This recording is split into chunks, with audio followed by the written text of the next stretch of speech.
Hello student, welcome back to our channel educational sir जी।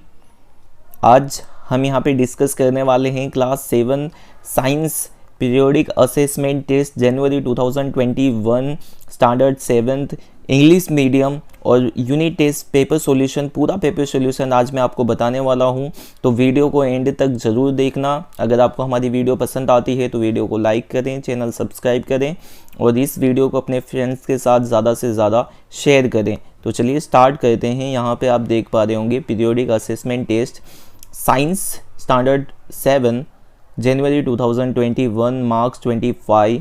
तो चलिए start करते हैं विदाउट वेस्टिंग एनी टाइम। तो यहाँ पे क्वेश्चन नंबर फर्स्ट से स्टार्ट करते हैं, जिसमें आपको बोला गया है draw a distance time graph from the below given information and answer the question given below. यहाँ पे हमको दो चीज़ें दी हैं, टाइम और डिस्टेंस। तो टाइम और डिस्टेंस के बिहाफ पे हमको यहाँ पे एक ग्राफ बनाना है, टाइम डिस्टेंस ग्राफ, और यहाँ पे जो भी क्वेश्चन दिए हैं दो, उसके आंसर देना है। तो चलिए स्टार्ट करते हैं। तो यहाँ पे हमारा ग्राफ कुछ इस तरीके से बनेगा, जिसके अंदर नीचे जो एक्स एक्सिस है वहाँ पे हमारा आ जाएगा टाइम, और ये जो वाई एक्सिस है वहाँ पे आ जाएगा डिस्टेंस। तो टाइम यहाँ पे बेसिकली 0, 2, 4, 8, 12 ऐसा दिया है। तो हमने यहाँ पे ले लिया है 1 का डिफरेंस लिया है, 1, 2, 3, 4, मैक्सिमम 12 तक जाता है, तो 12 तक लेना है हमको। आगे आप 1, 2 ले सकते हैं। उसके बाद यहाँ पे डिस्टेंस दिया है हमको किलोमीटर में, टाइम हमको दिया था हावर में, डिस्टेंस किलोमीटर में दिया है, जो मैक्सिमम 250 है। तो हमको यहाँ पे डिफरेंस भी ऐसा ही लेना पड़ेगा, जिससे कि हम 0 से 50, फिर उसके बाद 100, 50 का डिफरेंस लेके हमने मैक्सिमम 250 तक जाना है। उसके आगे आप 1-2 पॉइंट जा सकते हैं। तो यहाँ पे सबसे पहले हमें दिया है टाइम 0। जब टाइम 0 था तो डिस्टेंस भी कितना होगा, 0। तो वहाँ पहला पॉइंट हमारा आएगा टाइम ये हमारा एक्स एक्सिस, यहाँ पे 0 वाला पॉइंट और ये 0 पॉइंट। उसके बाद यहाँ पे टाइम दिया है हमको 2 और डिस्टेंस दिया है, जब 2 आवर हो जाते हैं तो डिस्टेंस कितना हो जाता है, 50 किलोमीटर का। तो टाइम पे हम देखेंगे तो टाइम यहाँ पे ये रहा 2 आवर, तो यहाँ पे, और डिस्टेंस 50 किलोमीटर, तो यहाँ से ये यहाँ पर पॉइंट आएगा हमारा, ये रहा हमारा पॉइंट, ठीक है। उसके बाद जब टाइम दिया है हमको 4 आवर, तो डिस्टेंस है 150। तो टाइम पे देखेंगे हम 4 आवर ये रहा और 150 ये रहा, तो दोनों मैच होगा ये वाले पॉइंट पे। फिर उसके बाद जब टाइम 8 आवर है तो डिस्टेंस है हमारा 150, तो टाइम 8 आवर ये रहा टाइम हमारा और डिस्टेंस हमारा 150, तो यहाँ पे हमारा पॉइंट आएगा। फिर उसके बाद जब टाइम है 12 आवर तो डिस्टेंस है हमारा 250। तो जब टाइम 12 आवर है तो टाइम ये रहा और डिस्टेंस है 250, मतलब ये रहा, तो ये कुछ यहाँ पे हमारा पॉइंट मिलेगा। तो ये हमारा ग्राफ बन जाएगा ऐसे। अब नीचे क्वेश्चन हमें पूछा गया है, what types of motion is observe in the substance during the time duration of 0 to 4 hour. 0 से लेके 4 आवर तक, मतलब ये 0 से लेके 4 आवर तक, यहाँ तक जो हमारा मोशन है वो किस टाइप का मोशन है। तो कुछ देख रहे हैं आपको इस तरीके से कुछ ज़्यादा है, तो ऐसे मोशन को हम बोलेंगे नॉन यूनिफॉर्म मोशन। उसके बाद सेकंड क्वेश्चन पूछा है, during which time duration is the substance seen in the stable state. कौन से टाइम ड्यूरेशन में जो सब्सटेंस है वो स्टेबल है। तो आप देख पा रहे होंगे कि ये वाला जो लाइन है वो स्टेबल है, मतलब एकदम स्ट्रेट लाइन जा रही है यहाँ पे, तो इसे हम स्टेबल स्टेट बोल सकते हैं। तो यहाँ पे टाइम ड्यूरेशन पूछा है, तो कौन से टाइम तक, तो 4 आवर से लेके कहाँ तक है, ये 8 आवर तक।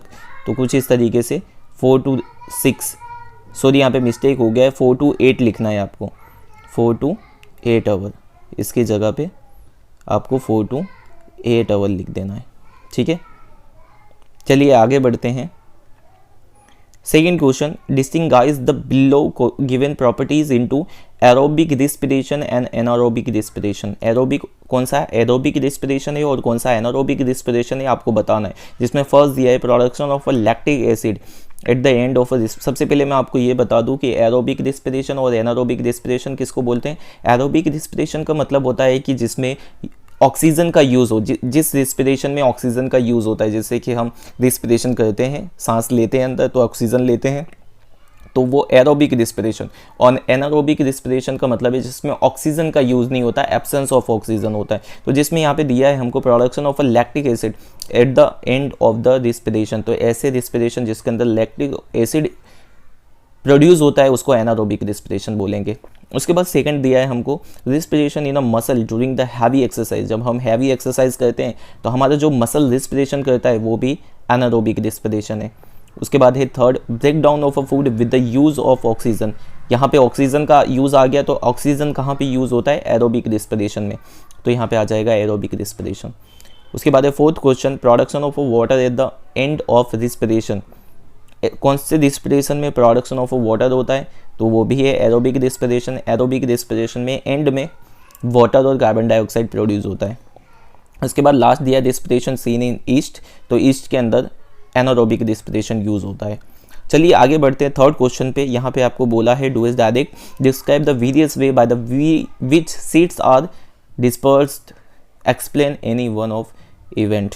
ठीक है, यहाँ पे वेरियस वे की बात करें जिसमें जो सीड्स है वो डिस्पर्स हो जाती हैं, तो इसमें बहुत सारे हैं, जैसे कि बाय विंड है, बाय वाटर है, बाय एनिमल है, या तो फिर dispersion of seeds by the bursting of fruits. ठीक है, तो आपको कोई भी एक यहाँ पे ओनली एनी वन इवेंट, कोई भी एक इवेंट आपको यहाँ पे एक्सप्लेन करना है, तो इसमें से चारों में से कोई भी एक आप कर सकते हैं। उसके बाद सेकंड, उसी के अंदर सेकंड क्वेश्चन आता है what will happen if there are no red blood cells and platelets in the blood, explain।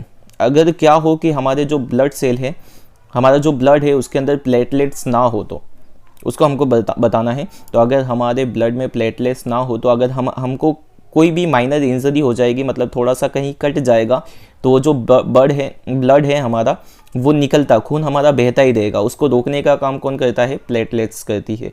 ठीक है, तो वो कंटिन्यू देगा, मतलब जो ब्लड है वो फ्लो आउटसाइड करेगा बॉडी के, अगर प्लेटलेट्स ना हो तो।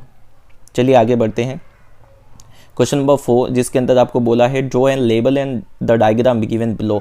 हमको यहाँ पे डायग्राम ड्रॉ करना है। दो चीज़ें दी है, जिसमें सबसे पहला है सिस्टमेटिक डायग्राम ऑफ सर्कुलेशन और सेकेंड पॉइंट है हमारा सेल्फ पॉलिनेशन। तो दोनों ही देख लेते हैं हम। तो सबसे पहला है हमारा सिस्टमेटिक डायग्राम ऑफ सर्कुलेशन। तो हमारा जो सर्कुलेशन का डायग्राम है कुछ इस तरीके से है। ये हमारा हार्ट है, ठीक है, ये वेन्स है और ये है आर्टरी। ठीक है, यहाँ से हमारा जो ब्लड है वो यहाँ जाता है, फिर इसके यहाँ से यहाँ आता है, फिर उसके बाद यहाँ से मूव करता है। तो ये पूरा डायग्राम आपको ड्रॉ कर देना। उसके बाद है सेल्फ पॉलिनेशन। तो सेल्फ पॉलिनेशन का डायग्राम कुछ इस तरीके से बनेगा, जिसमें जो फ्लावर्स होती हैं वो खुद पॉलिनेट होती हैं। तो आपको ये दोनों बना देना है, अच्छे से ड्रॉ कर देना है। चलिए आगे बढ़ते हैं हम क्वेश्चन नंबर 5 पे। Describe how to make the following models with the help of object found around you. आपके आसपास जो भी ऑब्जेक्ट है उसकी हेल्प से आपको ये दोनों मॉडल बनाने हैं। कौन सा मॉडल है? सैंड क्लॉक मॉडल और दूसरा है स्टेथोस्कोप। सैंड क्लॉक का मतलब जो ऐसी घड़ी जो रेती से बनी हो, सैंड से बनी हो। तो चलिए देखते हैं। तो यहाँ पे आपका जो सबसे पहला हम देख लेते हैं सैंड क्लॉक मॉडल। तो सैंड क्लॉक मॉडल के लिए आपको क्या चाहिए? आपको दो ऐसे डिब्बे चाहिए। तो उसका जो ढक्कन है या तो फिर उसका जो अपर पार्ट है उसको आपको बीच में से होल करना है, दोनों साइड में से। दो हमको बोतल चाहिए, यहाँ पे 2 कप चाहिए।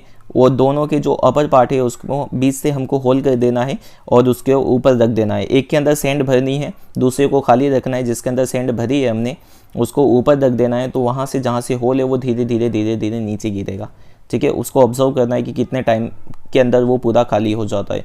तो इस तरीके से हमारा बन जाएगा सैंड क्लॉक मॉडल। और उसके बाद सेकंड है उसी के अंदर स्टेथोस्कोप मॉडल। स्टेथोस्कोप मतलब वो जो डॉक्टर्स यूज़ करते हैं अपनी हार्ट बीट को मेज़र करने के लिए कान में लगा के, उसको स्टेथोस्कोप बोलते हैं। तो इसके अंदर देखो आपको क्या चाहिए to make the homemade stethoscope. ये सारी चीज़ें चाहिए आपको, जैसे कि ये एक ट्यूब चाहिए, फिर उसके बाद एक कैंची चाहिए आपको, ठीक है, एक बलून चाहिए, फिर ये 2 टाइमर चाहिए, रबर बैंड चाहिए। ठीक है, तो कैसे बनाएंगे? तो उसकी पूरी प्रोसेसर कैसे बनाएंगे हम। उसके बाद अगर आपको हमारी वीडियो अच्छी लगती है तो वीडियो को लाइक करें, चैनल सब्सक्राइब करें और अपने फ्रेंड्स के साथ ज़्यादा से ज़्यादा ये वीडियो को शेयर करें। Thank you so much.